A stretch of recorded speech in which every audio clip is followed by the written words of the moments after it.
할렐루야. 네, 먼저 이 시간에도 하나님을 예배한 우리 성도들에게 오늘 예수님의 은혜가 여러분에게 꼭 함께할 수 있기를 주의 이름으로 축원합니다. 우리 주위 분들과 인사 한번 하고 하나님의 말씀 나누겠습니다.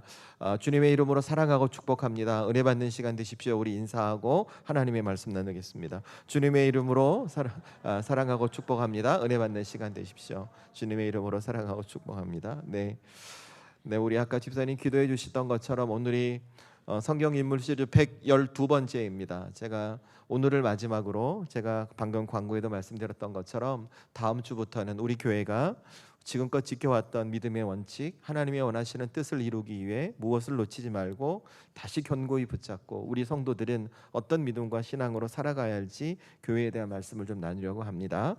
오늘은 함께 읽었던 말씀 요한복음 13장 말씀을 중심으로 예수님의 12 제자였던 마지막 제자 가룟 유대에 대한 말씀을 함께 나누려고 합니다. 제가 말씀드린 것처럼 오늘이 성경 인물 시리즈 마지막이 되는데요. 제가 한번 찾아봤습니다. 제가 언제부터 성경 인물 시리즈 말씀을 나눴는가 찾아보니까 2022년 10월부터 했더라고요. 그러니까 지금 따져보면 얼추 만 3년의 시간 동안 여러분과 함께 매주일 성경 인물을 나눴던 것 같아요. 물론 그 중간에 제가 사도신경 시리즈를 하기도 했고 다른 말씀들을 하면서 다른 말씀들을 전하면서 온전히 다 채운 건 아니지만 대략 한 100명의 인물을 여러분과 함께 매주일 나눴던 것 같습니다. 그런데 이 성경 인물 시리즈를 마무리하면서 저는 우리 성도들이 이 인물을 함께 나누면서 이거 한 가지만은 꼭 기억하셨으면 좋겠어요. 그게 뭐냐면 우리가 함께 다루었던 모든 성경의 인물들은 세상에서 말한 특별한 사람이거나 특별한 영웅들이 아니었다는 겁니다. 세상에서 약한 사람들이었고 부족한 사람들이었으며 때로는 사람들에게 주목받지 못했고 심각한 경우는 손가락질을 받았던 사람입니다.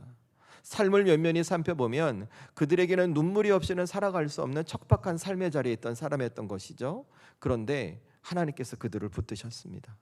하나님께서 그들과 동행하셨고 예수님께서 그들과 동행하시며 그들의 삶에 새로운 인생이 될 수 있도록 그들의 삶을 새롭게 펼쳐지게 해주셨어요.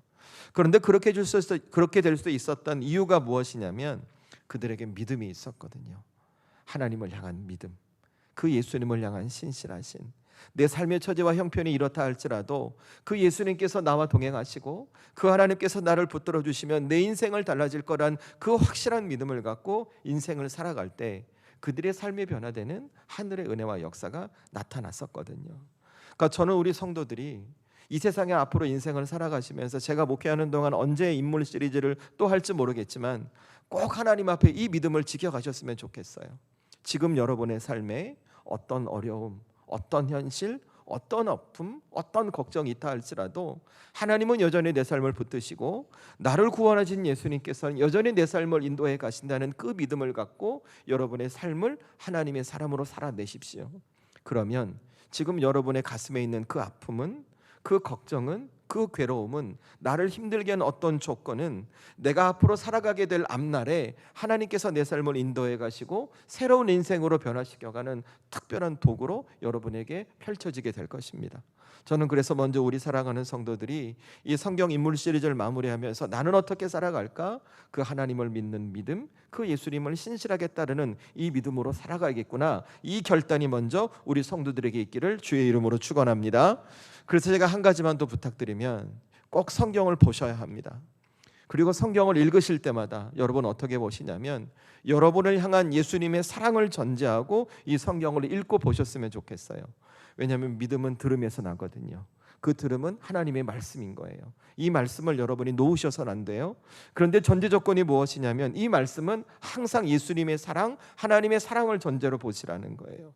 왜냐하면 저도 솔직히 그렇습니다. 제가 성경을 전하는 설교자로서 성경을 읽고 묵상하면 때로는 이 말씀이 무섭습니다. 때로는 이 말씀이 두렵습니다. 저를 아프게도 하고 저를 두렵게도 하고 저를 찌르기도 하고 저를 망설이게도 합니다. 아마 여러분도 그럴 거예요. 그런데 항상 제가 전제하는 조건은 무엇이냐면 저를 사랑하시는 하나님의 사랑이에요. 여러분도 그러셔야 합니다. 왜냐하면 그 하나님의 사랑을 전제하지 않고 이 말씀을 보시잖아요. 어느 순간부터 여러분의 믿음과 신앙이 위축되게 될 거예요. 경직되게 될 겁니다.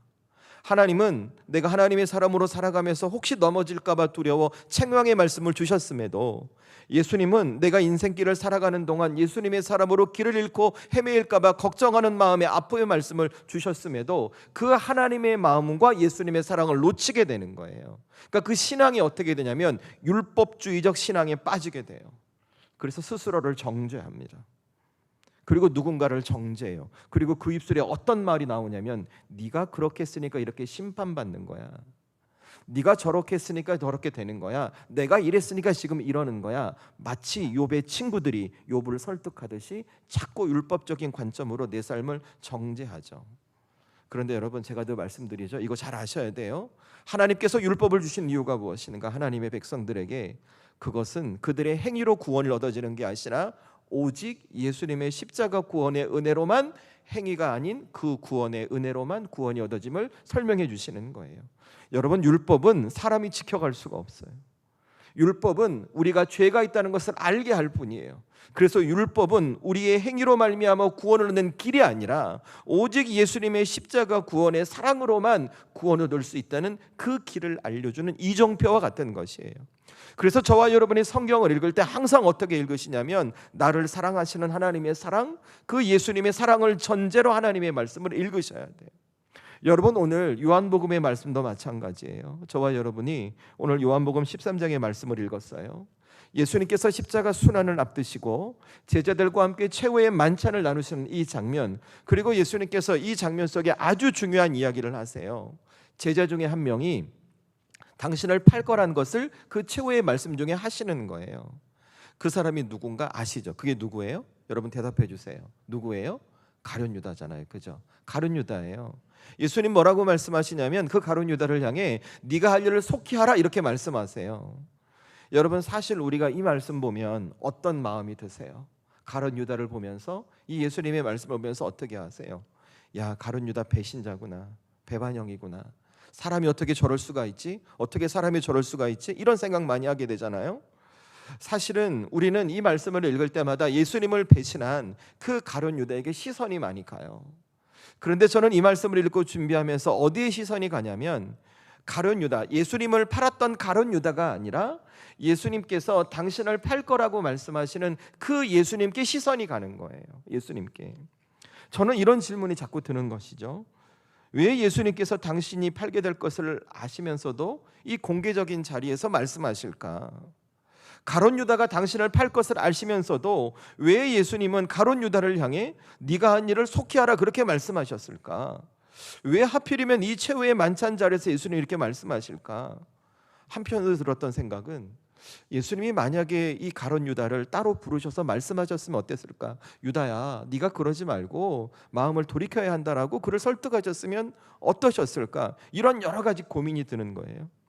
그런데 이 말씀을 읽고 내린 예수님의 모습을 통해 제가 내린 결론이 무엇이냐면 이건 거죠. 예수님은 가룟 유다가 예수님을 팔기 위해 예수님을 떠나는 순간까지도 그를 포기하지 않고 그를 붙드시려고 했다는 겁니다. 여전히 그를 붙들고 있으셨다는 겁니다. 다시 말해, 예수님은 가룟 유다가 그냥 예수님 곁에 머물고 예수님의 제자로 살아가려고 한다는 그 겉신앙의 사람이 아니라 예수님의 마음과 예수님의 뜻을 받아들이고 예수님과 함께 하나님의 나라를 기대하는 그 속신앙의 사람이 되길 바라셨다는 거예요.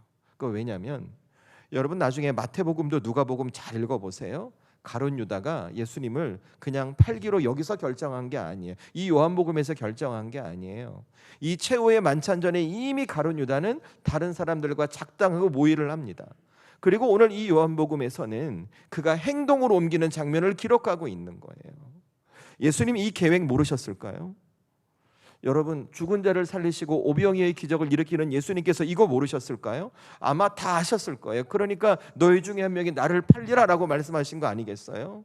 여러분, 인간적인 생각에 그렇다면 예수님 오늘 최후의 만찬에서 이 가룟 유다 배제해야 되지 않아요? 개인적으로 따로 만나야 되지 않을까요? 제자들과 함께하는 마지막 순간인데 가룟 유다에게까지 마음 쓸 여유가 없잖아요.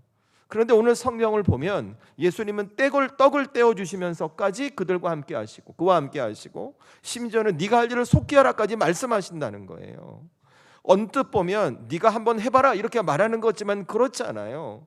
예수님은 끝까지 예수님 앞에 그 가룟 유다가 변화되길 기다리셨다는 거예요. 단순하게 제자의 삶이 아니라 예수님을 향한 그 예수님의 마음, 뜻을 알고 가룟 유다가 살아버린 새로운 인생이 되기를 예수님이 기다리신 겁니다. 그런데 결과는 어때요? 가룟 유다는 이 예수님의 마음을 받아들이지 못해요. 예수님의 뜻을 받아들이지 못해요. 예수님이 옆에 있었지만 옆에 있는 예수님과 마음이 닿아 있지 않은 거예요. 그래서 예수님을 팔아버려요. 겉은 예수님의 제자였지만 속은 예수님의 제자가 아닌 거죠.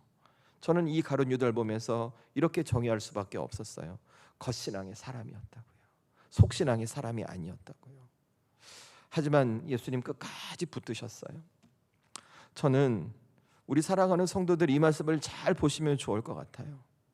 사실은 제가 이 가룟 유다의 겉신앙의 모습을 보면서 사실 마음이 너무 불편한 거예요.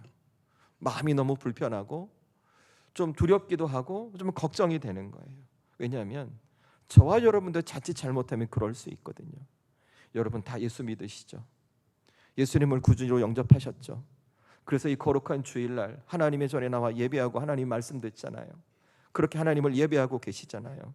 그런데 우리도 우리의 신앙이 겉신앙에 머물잖아요. 속신앙이 되지 않잖아요.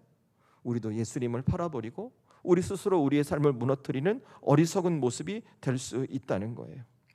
여러분 제 얘기 잘 들어보세요. 오늘 이 가룟 유다 예수님의 제자였어요. 제자라는 것은 예수님께 가장 많이 사랑받았다는 거예요. 그런데 그가 나중에 결론이 어떻게 돼요? 예수님 팔고 스스로 삶을 포기해요. 그 무너진 이유가 뭘까요? 끝까지 당시 자신을 붙들고 있는 그 예수님의 마음을 받아들이지 못했고 그 예수님의 마음이 자신의 마음이 닿지 못했던 거예요. 그러니까 겉신앙에 머물렀어요. 제가 이 말씀을 꼼꼼히 묵상하면서 깨닫게 되는 것이 무엇이냐면 저와 여러분도 이 땅을 예수님의 사람으로 살아가면서 예수님의 마음을 받아들이지 못하고 그분의 삶에 내 삶이 접촉되지 못하잖아요. 예수님의 붙들린 사람으로 살아가지 못하면 우리의 신앙도 속신앙이 아니라 겉신앙에 머무를 수 있다는 거예요. 그리고 결론이 어떻게 돼요? 내 삶이 무너질 수 있다는 거예요. 저는 그래서 이 아침에 우리 사랑하는 성도들이 이 가룟 유다를 마지막으로 성경 인물로 나누면서 여러분의 믿음과 신앙을 돌이켜 보셨으면 좋겠어요. 지금 스스로 질문하고 스스로 답해 보세요. 내 믿음과 신앙은 겉신앙과 겉믿음이 아닌가? 나는 지금 예수님 앞에 예수님의 말씀에 붙들림 바 되고 예수님의 마음에 닿아 있는 믿음의 삶을 살고 있는가? 내가 내 삶에 예수님의 뜻대로 살고 있는가? 내 뜻과 내 고집과 내 생각을 꺾고 예수님의 사람으로 살고 있는가? 스스로 묻고 답해 보세요. 여러분 다른 사람은 몰라도요 자기 스스로는 알아요. 그리고 우리를 구원하신 예수님은 알아요. 여러분 이거 아셔야 돼요. 겉신앙은 어느 날 갑자기 내가 겉신앙이 되어야 되겠다라고 내게 찾아오는 게 아니에요.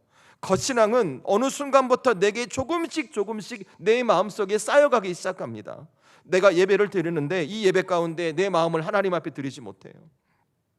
내가 하나님의 말씀을 듣기는 듣는데 이 말씀이 내 삶과 연결이 되지 않아요. 내가 하나님 앞에 기도하지만 여전히 나는 내가 원하는 응답, 내 방법으로 하나님이 일해 주시기를 원해요. 내가 예수님의 사람으로 살아간다고 하면서도 내가 예수님 곁에 있다고 하면서도 내 마음과 내 생각과 내 판단은 여전히 내 고집, 내 경험, 내 지식을 갖고 그것을 붙들고 살아가는 상태, 그 모습이 내가 겉신앙으로 가고 있다는 증거라는 거예요. 여러분의 신앙을 보시라는 거예요. 여러분 오늘 가룟 유다가 그랬어요. 예수님의 제자로 그가 가장 많이 사랑받았다니까요. 예수님의 제자로 예수님의 기사의적을 바로 옆에서 지켜봤다니까요. 최후의 만찬의 순간까지도 그는 예수님 곁에 머물러 있었다니까요. 그런데 그의 마음이 예수님을 향하지 않았어요. 그의 삶의 방식은 예수님의 방식이 아니었어요. 그의 속은 예수님의 것을 받아들이지 않았어요. 그래서 겉신앙의 모습이었던 거예요. 그리고 그 겉신앙의 모습이 그의 인생을 무너뜨려 버렸던 것입니다. 저는 우리 사랑하는 성도들이 그렇지 않기를 원해요. 여러분의 겉뿐만이 아니라 여러분의 깊은 내면과 심령도 그 예수님으로 삶을 살아내고 그 예수님의 마음이 닿아 있는 속신앙의 사람이 되셨으면 좋겠어요. 여러분 속신앙은 그렇게 어려운 거 아니에요. 속신앙은 어쩌면 눈에 잘 띄지 않을 수도 있어요. 누군가 우리의 눈으로 보고 판단하기에 겉신앙과 속신앙이 구분되지 않을 수도 있어요. 왜요? 그 속신앙은 드러나지 않거든요. 속이니까. 그런데 구분할 수 있는 방법이 있어요. 그의 삶에 예수님의 향기가 납니다. 그의 삶에 예수님이 보입니다. 그의 말과 행동에, 그의 태도와 눈빛에, 그의 외모에 주님의 긍휼과 사랑의 시선이 묻어나기 시작하는 거죠. 삶에 어떤 고난이 와도 그의 삶의 방향은 예수님을 향해 있습니다. 어떤 인생의 풍파에 잠시 흔들릴 수는 있을지도 몰라요. 그러나 그의 입술엔 늘 예수님께서 주되심을 고백하는 것이죠. 그래서 여러분, 진짜 속신앙은 어떤 강한 신앙이 아닌 거예요. 진짜 속신앙은 내가 넘어지지 않고 흔들리지 않는, 실수하지 않는 신앙의 모습이 아닌 거예요. 진짜 속신앙은 내가 실수해도, 내가 넘어져도, 내가 흔들려도 다시 예수님께 돌아와 여전히 나를 붙들고 계시는 그 예수님을 붙들고 살아가는 믿음의 삶인 거죠. 오늘 예수님께서 가룟 유다에게 바라셨던 것이 그 속신앙의 모습인 거예요. 그리고 그 예수님께서 오늘 우리에게 바라시는 것도 동일한 것이죠. 이 세상을 살아가는 우리, 겉으로 예배 열심히 잘 드리고 이게 중요한 게 아니라 우리의 마음, 우리의 생각, 우리의 내적인, 그리고 그것을 드러내는 여러분의 태도와 자세, 눈빛과 말과 행동에 무엇이 드러나는가? 예수님의 향기가 드러나길 바라시는 거예요. 저는 우리 사랑하는 성도들에게 이 속사람의 신앙이 주어지기를 주의 이름으로 축원합니다. 그래야 여러분의 인생이 주님이 인도하시는 인생이 될 수 있어요. 그래야 여러분의 가정이 여러분을 통해 하나님의 은혜로 채워질 수가 있어요. 저는 우리 사랑하는 성도들이 꼭 이 믿음의 소원을 갖고 여러분의 삶을 살아갈 수 있기를 원합니다. 우리 주님은 여전히 여러분을 사랑하세요. 여러분을 포기하지 않으세요. 여러분이 부족하고 나약하고 혹 세상의 어떤 풍파에 넘어져 있을지라도 그 예수님은 여러분을 붙들고 여러분의 삶이 다시 하나님의 자녀로 속신앙의 믿음의 사람이 될 수 있기를 바라고 기대하고 계시는 거예요. 자, 그럼 우리가 어떻게 해야 될까요? 어떻게 해야 우리의 믿음과 신앙이 이 겉신앙을 넘어 참된 속신앙의 사람으로 우리의 삶을 살아낼 수 있을까요? 제가 오늘 두 가지만 말씀드릴게요. 첫 번째, 뭘 기억하시냐면, 여러분, 속신앙의 사람은 여러분에게 들려오는 하나님의 말씀, 예수님의 뜻에 나를 멈추는 사람입니다. 전 우리 사랑하는 성도들이 하나님의 말씀에 여러분을 멈출 줄 아는 지혜가 있기를 주의 이름으로 축원합니다. 여러분의 말씀에 내게 들려오잖아요. 나를 비춰보고 이것이 아니다 싶으면 과감하게 여러분을 멈추셔야 돼요. 그리고 누가 일하시도록? 그 주님이 나를 통해 일하시도록 여러분을 내어놓으셔야 돼요. 여러분, 오늘 말씀을 보시면서 이 가룟 유다라는 사람의 인생 전체를 좀 펼쳐놓아 보시면 좋겠어요. 가룟 유다, 예수님의 제자로 부름받았어요. 그가 3년이라는 시간 동안 예수님과 함께하면서 제자의 길을 걷습니다. 그런데 그 인생의 끝은 여러분이 알고 계시는 것처럼 스스로 삶을 마감했어요. 여러분, 왜 그가 스스로 삶을 마감했을까요? 성경을 보면 이렇게 있죠. 그가 예수님을 은30에 팔았다는 그 이야기 때문에 너무나 가슴이 괴로워서 스스로 삶을 포기했다고 이렇게 말해요. 그런데 저는 성경을 읽으면서 좀 다른 생각이 들었어요. 여러분, 이 세상에서 스스로 삶을 포기하신 분들을 조사한 어떤 데이터가 있어요. 이게 제가 다 아는 것은 아니지만 그것을 잠깐 빌려오면, 세상에서 삶을 포기했던 분들의 기본적인 이유가 뭘까? 내 인생이 여기가 끝이라고 생각했다는 거예요. 내가 앞으로 살아갈 날이 있음에도 불구하고 내게 더 이상 기회가 없다고 생각하셔서 스스로 삶을 거기서 마감하셨다는 거예요. 여러분, 오늘 가룟 유다도 삶도 그렇지 않을까요? 잘 생각해 보세요. 예수님을 은30에 팔았어요. 그리고 스스로 삶을 포기했다는 것은 이제 자신에게 더 이상 예수님의 제자로 살아갈 수 없는 기회가 없다고 생각했던 것 때문 아닐까요? 그렇겠죠. 그러니까 그가 예수님의 제자로 스스로 삶을 포기하고 말았던 거거든요. 그런데 여러분, 가룟 유다의 삶에 진짜 기회가 없었던가? 아니에요. 기회가 있었어요. 여러분, 그 기회가 어디에 나오는 줄 아세요? 오늘 말씀에 나와요.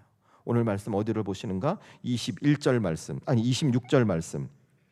저와 여러분이 함께 읽습니다. 시작. 예수께서 대답하시되 내가 떡 한 조각을 적셔다 주는 자가 그니라 하시고 곧 한 조각을 적셔서 가롯 시몬의 아들 유다에게 주시니 아멘. 자, 여러분, 이 말씀 보시면 오늘 가룟 유다에게 예수님께서 뭐 하고 계세요? 떡을 떼서 떡을 이렇게 적셔서 이렇게 주고 계시는 장면이죠.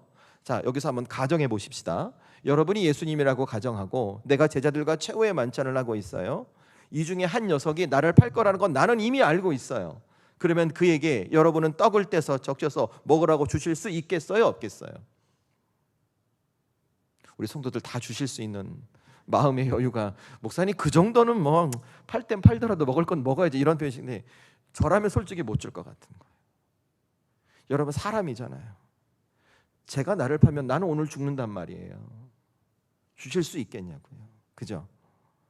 오늘 성경에선 예수님 그렇게 하지 않아요. 예수님 떡을 주시는 거예요. 자, 여기서 반론하실 수 있을 거예요. 어떻게? 목사님, 지금 예수님 이렇게 말씀하셨잖아요. 내가 떡을 주는 자가 나를 팔 자라. 이거는 가룟 유다에게 선의를 베푸는 게 아니라 그가 아주 나쁜 놈이라는 것을 보여주는 것 아닙니까? 라고 이렇게 반론하실 수 있어요. 그죠? 성경이 그렇게 표현했으니까. 맞아요. 표면적으로는 그게 맞아요. 그런데 예수님은 그런 의도로 하신 게 아니에요. 여기에 담겨진 뜻이 있어요. 여러분, 그걸 아시려면 당시 유대 문화권의 식사 문화를 아셔야 돼요. 이렇게 식사를 주관할 때 주관하는 사람이 누군가에게 떡을 떼서 주거나 혹은 잔에 이렇게 음료를 따라 주잖아요. 그 사람에게만. 그건 어떤 의미냐면 큰 환대인 거예요. 내가 당신을 너무나 존경하고 당신을 너무나 환대하고 환영하고 사랑합니다라는 표현으로 그렇게 하는 거예요. 자, 그러면 오늘 예수님께서 가룟 유다에게 떡을 떼서 이렇게 주시는 장면은 어떤 의미예요? 가룟 유다가 비록 당신을 판다고 할지라도 지금 예수님의 마음은 가룟 유다를 포기하셨다? 포기하지 않으셨다? 포기하지 않으셨다. 끝까지 그를 붙들고 계시는 거예요. 여러분, 나중에 마태복음의 최후의 만찬의 장면도 잘 읽어보세요. 예수님께서 제자들에게 떡과 잔을 나눴을 때 어떻게 하시는가? 일일이 떡을 떼서 주시는 거예요. 왜 그럴까요? 내가 사랑하는 제자들임을 그들에게 말씀하시는 거예요. 그러니까 오늘 예수님께서 오늘 이 가룟 유다에게 떡을 떼서 적셔 주시는 장면은 이건 거예요. 직역하면, 유다야, 너는 나를 팔려고 했지만 나는 너를 버리지 않았다. 네가 내 마음과 사랑을 기하고 돌아오면 얼마든지 너는 예수님의 사람으로 살아갈 수 있다는 예수님의 메시지인 거예요. 그러니까 이 떡의 한 조각의, 성경이 그래 떡 한 조각의 모습은 네가 어떻게 나한테 이럴 수 있어, 제자인 네가, 스승인 나에게 어떻게 이럴 수 있어라는 정죄의 떡이 아니라 지금 너의 행동을 멈추고 내 마음을 알고 다시 내게 돌아오라는 예수님의 초대의 떡인 거예요. 이 떡 속에 그 가룟 유다를 향한 예수님의 사랑의 마음이 담겨 있다는 것입니다. 그런데 결론이 어때요? 오늘 가룟 유다는 그 하나님의 뜻, 예수님의 뜻, 그 앞에 예수님의 마음을 받아들이지 못해요. 그리고 떠나버려요. 그 마음속 예수님이 계셔야 할 자리에 성경에 보니까 누가 들어가요? 사탄이. 그리고 예수님을 팔아버려요. 저는 그래서 우리 상도들이 이 모습을 보면서 여러분이 예수님 앞에 지켜야 할 신앙의 그 속신앙의 모습이 무엇인지를 잘 깨달으셨으면 좋겠어요. 여러분, 속신앙의 사람은 내게 들리는 예수님의 말씀 앞에 내게 예수님의 뜻이 깨달아질 때 나를 멈출 줄 아는 사람이 속신앙인 사람인 거예요. 지금 여러분에게 들리는 예수님의 말씀 앞에 여러분의 인생의 길을 바꿀 줄 아는 사람이 속신앙의 사람인 거예요. 지금 내가 깨닫게 되는 그 예수님의 말씀 앞에 내 고집을 꺾고 내가 굳게 잡고 있던 내 마음을 흔드는 사람이 속신앙의 사람인 거예요. 지금 선포되는 예수님의 말씀 앞에 내 판단과 고집을 내리고 다시 순종하는 사람이 속신앙의 사람이라는 것입니다. 전 우리 사랑하는 성도들이 속신앙의 사람이 될 수 있기를 주의 이름으로 축원합니다. 여러분, 반드시 속신앙의 사람이 되셔야 해요. 왠 줄 아세요? 왠 줄 아세요? 내가 속신앙의 사람이 안 되잖아요. 제가 다시 설명드리면, 여러분, 속신앙은 내 속이 단단해지는 게 아니에요. 내가 꽉 붙들고 이겨내야 이게 아닌 거예요. 내가 말씀이 들려올 때 그 말씀으로 나를 비춰보는 거예요. 그 말씀으로 나를 조명해 보는 거예요. 그리고 자신 나를 멈추고 다시 하나님의 뜻에 살아갈 수 있도록 나를 유연하게 바꾸는 거예요. 여러분, 만약에 그렇지 않잖아요? 그러면 여러분에게 어떤 것이 구워지냐면, 나는 예수를 믿어요. 그런데 내 삶의 태도와 내가 살아가는 삶의 방식은 여전히 고집스러울 거예요. 딱딱하게 굳어 있어요. 누구 말도 안 들어요. 딱 굳어 있어요. 자, 그러면 어떻게 되는 줄 아세요? 지금부터 잘 들으세요. 지금부터 아주 여러분 중요한 이야기예요. 자, 오늘 자기 생각이 굳어진 이 가룟 유다에게 나중에 성경은 뭐가 들어갔다고 말해요? 사단이 들어갔대요. 사단이. 유다가 사단에게 붙들렸다는 말이에요. 여러분, 이거 오해하시면 안 돼요. 어느 날 갑자기 유다가 마치 그 로봇 만든 사람이 조종하듯이 유다의 마음과 심령에 마귀가 들어가서 사단이 들어가서 그를 조종했다는 것으로 이해하시면 안 돼요. 어떤 영적 점유의 상태가 아니에요. 여러분, 이 말씀은 오늘 이 가룟 유다, 예수님의 제자가 그의 마음과 삶의 방향이 예수님과 반대가 되었다는 거예요. 겉모습은 예수님의 제자인데 속은 뭐예요? 사단이 들어갔으니까 제가 말할 수 없어요. 속은 뭐겠어요? 제가 말하지 않을게요. 그런데 이게 어디서 일어난 줄 아세요? 예수 믿는 우리에게 일어날 수 있다. 교회 안에서 일어날 수 있단 말이에요. 구역 안에 일어날 수 있단 말이에요. 저를 비롯한 우리 장로님, 권사님, 집사님, 중직자들에게 일어날 수 있다는 거예요. 그래서 이 말씀에 가르쳐주는 중요한 영적 원리가 있어요. 여러분, 우리가 생각할 때 내가 마음을 비우잖아요, 그죠? 내가 예수님 앞에 이것도 안 하고 세상을 향해 나가지 않으면 내가 중립일 거라고 생각하죠. 아니요, 착각하지 마세요. 여러분, 예수님 믿는 기독교 신앙 안에서 우리가 아무것도 안 한다고 중립이라는 것은 존재하지 않아요. 여러분의 마음과 심령에 말씀의 떡을 먹지 않고 기도의 잔을 채우지 않잖아요. 그러면 거기에 뭐가 채워지는 줄 아세요? 내가 채워져요. 나. 지금 여러분이 갖고 있는 에고가 채워진단 말이에요. 내 고집, 내 경험, 내 지식, 내 판단, 내가 살아왔던 삶의 방식, 상처, 아픔, 괴로움, 모든 것들이 채워져요. 그래서 어떻게 돼요? 이 마음이 굳어져요. 딱딱하게 굳어져요. 그런데 그것을 성경이 뭐라고 얘기해요? 사단이 들어갔다고 말하는 거예요. 유다가 갑자기 사단에게 사로잡힌 게 아니라 예수님의 것을 받아들이지 않고 자기의 고집을 유지하고 있던 상태를 사단이 탁 취한 거예요. 그 틈을 사단이 파고들어서 어떻게 해요? 결정적으로 예수님의 제자가 예수님과 반대 방향으로 되게 만들었던 것이 오늘 사단이 들어갔다는 의미예요. 자, 여러분의 삶에 그대로 적용해 보세요. 내 삶에 그렇게 된 경우 솔직히 있어요, 없어요? 대답하지 마세요. 속으로만. 우리 그렇게 유혹에 빠지는 거예요. 우리 그렇게 무너지는 거예요. 결국 오늘 가룟 유다가 무너진 이유가 뭔지 아세요? 한순간에 사단이 들어가서 무너진 게 아닌 거예요. 그가 들리는 예수님의 말씀 앞에 자기를 멈추지 않았고, 깨달아지는 그 예수님의 뜻에 자기를 멈추지 않았고, 그것이 조금씩 쌓여서 결국 자기의 마음이 굳어짐으로 그 마음을 사단에게 내어주고 결국 예수님과 반대 방향이 됨으로 말미암아 그렇게 주저앉아 버렸던 거예요. 여러분, 이것이 겉신앙의 무서움이에요. 그러나 저와 여러분이 하나님을 향해, 예수님을 향해 멈추지 않는, 내게 주의 말씀이 들려올 때마다 나를 멈추고 내게 예수님의 뜻이 깨달아질 때마다 그 주님을 향해 내 삶을 바꾸는 속신앙의 사람은 그렇지 않아요. 사단이 절대 역사할 수 없어요. 마귀가 절대 틈탈 수 없어요. 그래서 저와 여러분이 가져야 할 신앙의 모습이 뭔지 아세요? 여러분이 오늘 이 자리에 오기가 어떻게 살았던 게 중요한 게 아닌 거예요. 지금 내게 들려오는 말씀 앞에 내가 나를 어떻게 바꿔가고 있나, 지금 내게 깨달아지는 그 예수님의 말씀 앞에 내 인생 방향을 어떻게 수정하고 있나, 그것을 예수님의 것을 내 안에 받아들이고 내 안에 예수님의 것을 채우는 그 믿음의 모습이 여러분에게 중요한 거예요. 그 말씀 앞에 내가 나를 비춰보는 거예요. 그 말씀 앞에 내가 한 번 더 나를 낮추는 거예요. 그 말씀 앞에 다시 내가 하나님의 사람이 되도록 바른 믿음의 태도를 여러분이 갖는 거예요. 그러면 그 말씀 앞에 낮아지는 그 낮춤은, 돌이키는 그 돌이킴은, 멈춤은, 그 멈춤은 여러분의 삶에 절대 마귀와 사단이 틈탈 수 없고 하나님과 동행하는 믿음의 길이 될 수 있다는 걸 여러분이 깨달으시라는 거예요. 저는 우리 성도들에게 이 믿음의 깨달음이 주어지기를 주의 이름으로 축원합니다. 그러면 여러분의 삶이 달라질 거예요.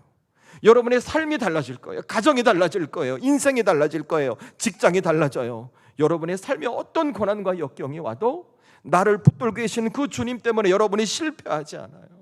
이것이 속신앙의 사람이 갖고 있는 특징이에요. 우리 주님 오늘 이걸 바라셨던 거예요. 여러분, 그러니 기억하십시오. 여러분 앞으로 어떻게 살아가시겠습니까? 내가 겉은 예수님을 믿는 사람이에요. 그런데 누군가를 찌르게 하고, 누군가를 아프게 하고, 누군가를 괴롭게 하는 겉만 예수님의 사람으로 살아가시겠습니까? 아니면 이제는 겉은 예수님의 사람이니 속도 하나님의 사람으로 누군가에게 나 때문에 은혜 받게 하고, 누군가의 나 때문에 긍휼을 받게 하고, 네가 그렇게 했으니까 그렇게 심판받지 정죄하는 사람이 아니라 하나님은 그래도 너를 살아가신다고 말씀하시는 그 구원의 메시지를 전하는 축복의 통로로 살아가시겠습니까? 여러분, 이것은 우리의 선택입니다. 전 우리 살아가는 성도들이 여러분이 들리는 그 예수님의 말씀, 하나님 뜻 앞에 여러분을 멈추시고 그 속사람의 신앙을 가진 믿음의 사람으로 살아갈 수 있기를 주의 이름으로 축원합니다. 그럴 때 여러분의 인생 절대 실패하지 않습니다. 반드시 우리 주님이 놀라운 역사를 주십니다. 그래서 두 번째 뭘 기억하시냐 이거예요. 속신앙의 사람은 끝까지 예수님 곁에 머무는 사람이라는 거예요.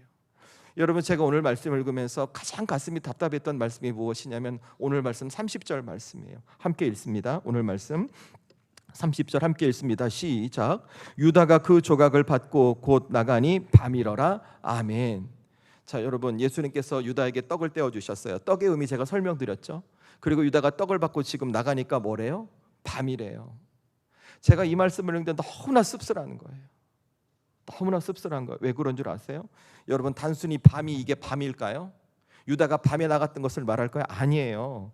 여러분, 이게 하나님의 시선, 영적인 관점으로 보잖아요. 그가, 가룟 유다가 예수님의 마음과 뜻을 들었음에도 불구하고 여전히 어디를 떠나요? 예수님의 곁을 떠나 세상을 향해 가자 그의 영적인 상태가 어떻게 됐다는 거예요? 어둠이라는 거예요. 전라도 말로 깝깝하다는 거예요. 깜깜해 길이 안 보인다는 거예요. 예수님 떠나니 이렇게 된다는 얘기를 하고 있는 거예요. 여러분, 겉으로 보면 오늘 가룟 유다는 그냥 자리를 이성한 것처럼 보여요. 그냥 모이겠던 대로 예수님을 팔기 위해 대제사장과 군사들에게 가는 것처럼 보여요. 그런데 하나님은 이 말씀을 통해 우리에게 어떤 말씀을 하시는가? 유다의 떠남은 유다가 빛 대신 주님을 떠나 이제 어둠의 길로 들어갔음을 설명하고 있다는 것입니다. 여러분, 생각해 보세요. 유다가 자신의 삶을 포기하고 무너진 이유가 뭘까요? 먼저는 예수님의 그 말씀과 뜻을 받아들이지 않았기 때문이겠죠. 그런데 더 중요한 건 뭔 줄 아세요? 예수님의 떡을, 즉 마음과 뜻을 알고도 그가 예수님 곁에 머물지 않았다는 거예요. 여러분, 오늘 말씀을 한번 여러분이 상상해 보세요. 유다가 떡을 받고 예수님의 마음을 알았어요. 그리고 마음이 회개가 되는 거예요. 예수님, 제가 잘못했습니다. 제가 순간 그 돈에 눈이 어두워서 제 욕망이 제 눈을 가림으로 말미암아 주님을 팔려고 했습니다. 용서해 주세요라고 무릎을 꿇었다면 오늘 예수님 가룟 유다 어떻게 하셨을까요? 너 심판받아 이러셨을까요? 아니에요. 오늘 과거 사도 베드로가 예수님을 3번 부인하고 돌아갔을 때 그 주님을 붙들었을 주님 어떻게 하셨어요? 내 영을 먹이라, 내 영을 치라 말씀하시잖아요. 오늘 가룟 유다에게도 새로운 인생을 주시지 않았을까요? 저는 그랬을 것 같아요. 그런데 오늘 가룟 유다 인생이 무너진 이유가 뭔지 아세요? 예수님을 파는 죄를 저질렀기 때문에 그 인생이 무너진 것이 아니라 그가 죄를 지었음에도 불구하고 자신을 부르시는 예수님 곁에 머물지 않았기 때문에 그의 인생이 무너졌던 거예요. 자기의 죄를 들고 주님을 떠나 어둠으로 간 것이 결국 그의 인생을 무너뜨렸던 것입니다. 그래서 저와 여러분은 오늘 가룟 유다를 성경 인물 시리즈 마지막으로 나누면서 마음속에 뭘 가슴속에 담고 가셔야 되는가? 여러분, 일평생 결단하시는 거예요. 내가 천국 가는 그날까지 내 인생이 무너지고 육신이 무너져도 내가 머무를 자는 어딘가? 예수님 옆자리라고. 여러분에게 이 결단이 있으셔야 하는 거예요. 저는 우리 성도들에게 이 믿음의 결단이 있기를 주의 이름으로 축원합니다. 어느 순간 그런 줄 아세요? 인생의 고난이 왔을 때 아마 우리 중에 어떤 분은 육신의 질병으로 고통받는 분이 있을 거예요. 내게 왜 이런 일이, 밤잠을 설치며 우시는 분도 있을 수 있어요. 가정의 문제 때문에 관계가 깨어져서 어디서부터 어떻게 풀어가야 할지 막막한 분도 있을 거예요. 경제적인 문제로 하루하루 살아가는 것이 벅찬 분도 있을 거예요. 사람의 관계 때문에 괴로운 분도 있을 거예요. 그럴 때 우리에게 드는 마음이 뭔지 아세요? 예수 믿어도 소용없네. 예수 잘 믿어도 왜 이런 일이 생겨? 조금은 멀리 떨어져 있고 싶다. 주저앉고 싶다. 혼자 있고 싶다. 이런 판단이 자꾸 나를 흔들어요. 저 충분히 그 마음 이해해요. 왠지 아세요? 목회자인 저도 그래요. 저도 제 삶에 고난이 있잖아요. 누구에게 오해를 받잖아요. 제가 뭘 그렇게 잘못한 거 있다고. 저도 혼자 있고 싶을 때가 있고, 저도 그러고 싶지 않고 싶은 그 유혹의 마음이 제게 들어와요. 그런데 제가 오늘 말씀에서 뭘 깨닫는 줄 아세요? 우리가 그런 순간에도 우리 주님 어떻게 하시는가? 저를 꼭 붙잡고 놓지 않으시는 거예요. 여러분을 꼭 붙잡고 놓치지 않으시는 거예요. 그래서 드는 마음이 뭔지 아세요? 힘들 때, 괴로울 때, 아플 때, 외로울 때, 오해받을 때, 누군가 알아주지 않을 때 내가 누구에게 가는 거예요? 예수님 곁에 머무는 거예요. 저는 우리 사랑하는 성도들이 이거 꼭 기억하셨으면 좋겠어요. 여러분의 삶 힘드시죠? 마음이 무너져 있으시죠? 고난이 중첩되는 것 같고 지금 내 삶이 길이 안 보일 때가 있는 것 같잖아요. 그때 우리가 어디에 있어야 돼요? 예수님 곁에 꼭 머무시는 거예요. 저는 유다라는 사람을 묵상해 볼 때 그가 잘못된 선택과 그 죄로 인해 예수님께 가기를 부끄러워했을 것 같아요. 하지만 그가 만약 예수님께서 손 내미실 때 그가 예수님께 갔다면 그의 인생은 달랐을 거라 생각합니다. 저와 여러분도 마찬가지예요. 여러분, 우리의 삶이 어떤 어려운 일로 말미암아, 어떤 관계로 말미암아 내게 하나님의 말씀이 잘 안 들려올 때가 있어요. 예배 시간에 눈물이 감동이 안 될 때도 있어요. 기도가 막혀서 입이 열리지 않을 때도 있어요. 그래도 여러분이 어떻게 하셔야 되는가? 말씀 앞에 앉아 있으셔야 돼요. 기도의 자리 지키셔야 돼요. 여러분이 예배의 자리 지키셔야 돼요. 핑계 대지 마세요. 내 삶이 이렇다 저렇다 다 핑계예요. 핑계 대지 마세요. 거기 지키셔야 돼요. 왠 줄 아세요? 그 앉아 있는, 끝까지 지키려고 하는 그 예배의 자리, 기도의 자리, 그 말씀의 자리가 예수님께서 가장 귀하게 보시는 속신앙을 지켜가는 자리이기 때문에 그러는 거예요. 여러분 오늘 가룟 유다 잘 생각해 보세요. 속신앙 예수님 뭘 말하세요? 속신앙의 사람은 아픔이 없는 사람이 아니에요. 아픔이 있어도 예수님께 나가는 사람이 속신앙의 사람이에요. 속신앙의 사람은 흔들리지 않는 사람이 아니에요. 흔들려도 예수님께 나가는 사람이 속신앙의 사람이에요. 속신앙의 사람은 죄를 안 짓는 사람이 아니에요. 죄를 지어도 다시 예수님께 나아가 긍휼의 은혜를 받는 사람이 속신앙의 사람이에요. 그것을 오늘 예수님께서 가룟 유다에게 바라셨고, 오늘 이 아침에 하나님을 예배하는 저와 여러분에게도 바라시는 그 예수님의 마음이에요. 저는 그렇게 우리 사랑하는 성도들이 여러분의 삶에 어떤 순간이 주어져도, 지금 어떤 현실에 있으셔도 끝까지 예수님 곁에 머무는 속신앙의 사람이 될 수 있기를 주의 이름으로 축원합니다. 여러분, 우리가 지난 3년간 나눴던 성경 인물도 생각해 보세요. 아브라함 정말 대단한 믿음이죠. 근데 죄송해요, 아브라함 선배님, 그 인간 치사하게 자기 마누라를 누이라고 속였던 우리 여자 성도님 입장에서 그런 인간 믿고 살겠어요? 그죠? 다윗도 하나님 앞에 그렇게 신실했던 그가 한순간에 욕정에 머물러서 자기 부하를 죽이고 아내를 취하는 아주 나쁜 놈이죠. 엘리야, 하늘에서 불이 떨어지는 걸 봤어요. 그런데 이세벨이 뭐라고 하니까 로뎀나무에 머리 박고 하나님 나 죽여주세요, 이런 얘기를 하고 있어요. 정말 그죠? 그런데 그들에게 공통점이 있어요. 그런 순간이어도 하나님을 떠나지 않아요. 죄를 지어도, 실수해도, 실패해도 하나님을 떠나지 않아요. 끝까지 하나님을 붙들어요. 하나님 어떻게 하세요? 그들을 품으세요. 그들의 인생을 세상의 결과와 바꿔버리십니다. 저는 우리 사랑하는 성도들의 삶에도 이와 같은 은혜가 있기를 원해요. 우리도 실수해요. 저도 실수해요. 여러분, 저도 부족해요. 저도 부끄러워서 말 못하겠지만 어쨌든 그렇습니다. 그런데 우리 주님 그걸로 뭐라 하지 않으세요. 그럼에도 불구하고 여러분이 하나님, 예수님 제가 여기 있습니다, 저를 긍휼히 여겨주십시오 라고 말씀하신다고, 그리고 여러분이 그 말씀대로 살아갈 결단하신다면 우리 주님은 반드시 여러분에게 은혜를 주실 것입니다. 여러분, 성경 인물 시리즈를 마무리하면서 다시 한번 우리 성도들 하나님 앞에 이렇게 결단하고 기도하면 좋겠어요. 어떻게 기도하면 좋을까? 하나님, 제가 속신앙의 사람이 되겠습니다. 주님 말씀 앞에 다시 저를 멈추고 돌아가는 믿음의 사람이 되겠습니다. 어떤 순간이 와도 주님 곁을 떠나지 않는 사람이 되겠습니다. 성경 속에 있는 그 인물들처럼 끝까지 하나님과 함께하는 믿음의 사람이 되겠습니다. 여러분, 이렇게 기도하시면 좋을 것 같아요. 저는 우리 성도들이 이 시간 잠깐 눈을 감기를 원합니다. 여러분, 눈을 감으십시오. 그리고 두 손을 여러분의 가슴에 한번 모아보십시오. 모으시고 여러분의 믿음과 신앙을 돌이켜보시면 좋을 것 같아요. 나는 하나님 앞에 어떤 믿음을 지켜왔나? 난 하나님 앞에 어떤 신앙을 지켜왔나? 내가 예수를 믿는다고 하면서도 여전히 내 믿음은 겉신앙은 아니었는가? 우리 주님이 바라시는 속신앙의 모습으로 가기를 간절히 간구했지만 그렇지 못한 내 모습은 아니었는가? 오늘 주신 말씀을 기억하며 이 시간 우리에게 잠시 기도하십시다. 하나님, 저를 돌이키겠습니다. 하나님, 어떤 순간이 와도 주님을 떠나지 않는 믿음의 사람이 되겠습니다. 여러분, 이렇게 돌이키며 여러분에게 감동대로 이 시간 우리 찬양은 하지 않고 조용히 하나님 앞에 통성으로 잠시 기도하는 시간을 갖겠습니다. 어떤 분은 묵상을 하셔도 괜찮습니다. 입술을 열어서 하나님 앞에 다시 한번 내가 하나님과 함께하는 속신앙의 사람이 되기를 이 시간 다 함께 주님 앞에 고백하며 통성으로 기도하겠습니다.